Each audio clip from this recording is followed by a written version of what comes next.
आज हम एक ऐसी कहानी में उतर रहे हैं जो समय की शुरुआत से भी पहले की है। एक ऐसी दुनिया की कहानी जो पानी में डूबी हुई है, एक देवता जो सो रही है और एक नदी जो इस पूरे ब्रह्मांड को बचाने के लिए जन्म लेगी। ये कहानी है नर्मदा की उत्पत्ति की। जरा सोचिए, एक युग का अंत हो चुका है, सूरज सब कुछ चला चुका है और अब आसमान से इतनी बारिश होती है कि पूरी दुनिया एक अंतहीन गहरे महासागर में डूब जाती है। सृष्टि का काम रुक गया है और ब्रह्मांड की सारी शक्ति भगवान शिव इस पानी में गहरी नींद में सो रहे हैं। और यहीं पर इस कहानी का सबसे बड़ा सवाल उठता है। सोचिए, जब सृष्टि का ब्लूप्रिंट ही मतलब ब्रह्मांड को फिर से बनाने के लिए जो जरूरी ज्ञान है वो ही अचानक गायब हो जाए तो क्या होगा। ये एक ऐसा संकट है जो पूरे अस्तित्व को ही दांव पर लगा देता है।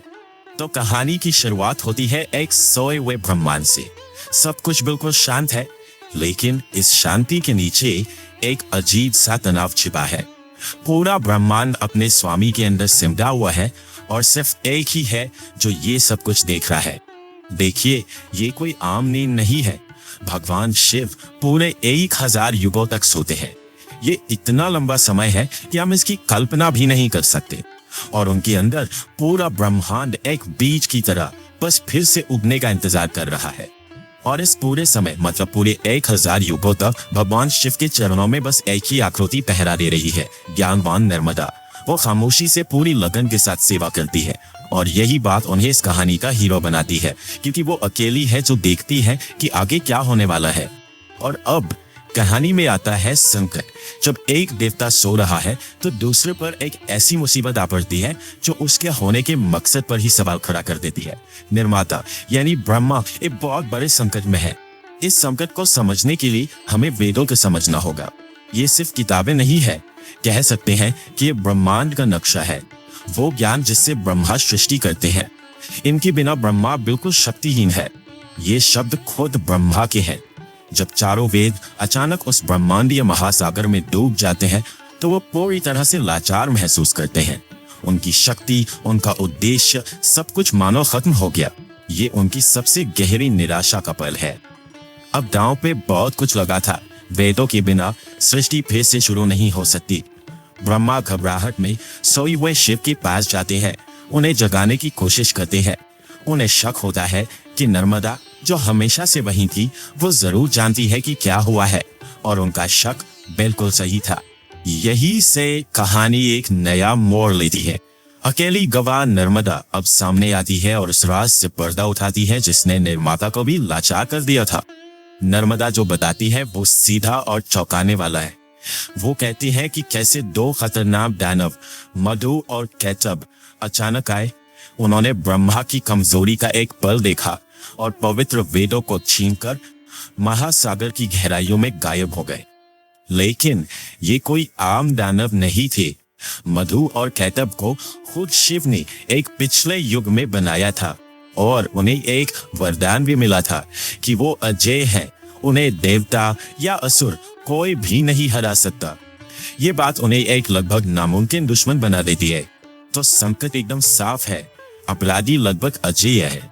इस ब्रह्मांडीय चोरी को ठीक करने और सृष्टि को बचाने के लिए एक असाधारण हीरो की जरूरत पड़ने वाली है। पूरी सच्चाई जानने के बाद शिव मदद के लिए पुकारते हैं।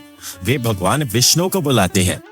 तो अब हमारे पास एक तरफ है मधु और कैटब जैसे शक्तिशाली दानव और दूसरी तरफ है हमारी हीरो भगवान विष्णु जो एक बड़ा ही हैरान करने वाला रूप लेते हैं, एक मछली का।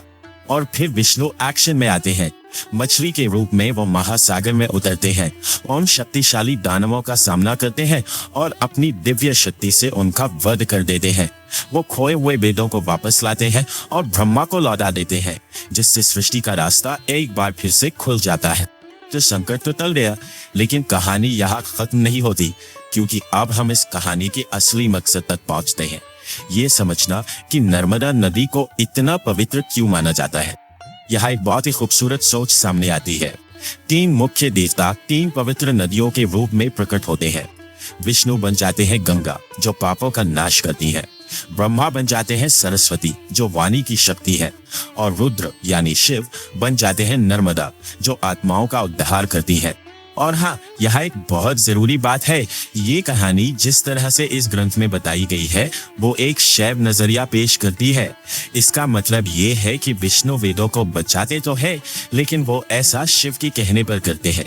ये एक छोटा सा लेकिन बहुत जरूरी मोड़ है जो शिव को इस पूरे घटनाक्रम के केंद्र में रखता है, और इससे नर्मदा की दिव्यता और भी बढ़ जाती है। और यही इस कहानी का सार है। नर्मदा सिर्फ एक नदी नहीं है, वो खुद शिव के शरीर से जन्मी है। उनका मकसद दिव्य है, लोगों को इस सांसारिक जीवन के चक्र से मुक्ति दिलाना। उनका स्रोत ही उनकी सबसे बड़ी शक्ति है। इस ग्रंथ के हिसाब से यही सीधा दिव्य कनेक्शन नर्मदा को सबसे अलग बनाता है। उन्हें सबसे महान और शुभ माना गया है। देवता उनकी पूजा करते हैं। एक खास वरदान की वजह से वो कभी नहीं सूखती, और ये माना जाता है कि उनका जल पीने से स्थायी मोक्ष मिल सकता है, जो उन्हें बाकी सभी पवित्र नदियों से एक खास दर्जा देता है। तो ये कहानी हमें एक गहरे विचार के साथ छोड़ जाती है। ये एक नदी को एक जीती जागती दिव्य शक्ति में बदल देती है, और ये हमें एक सवाल पूछने पर मजबूर करती है।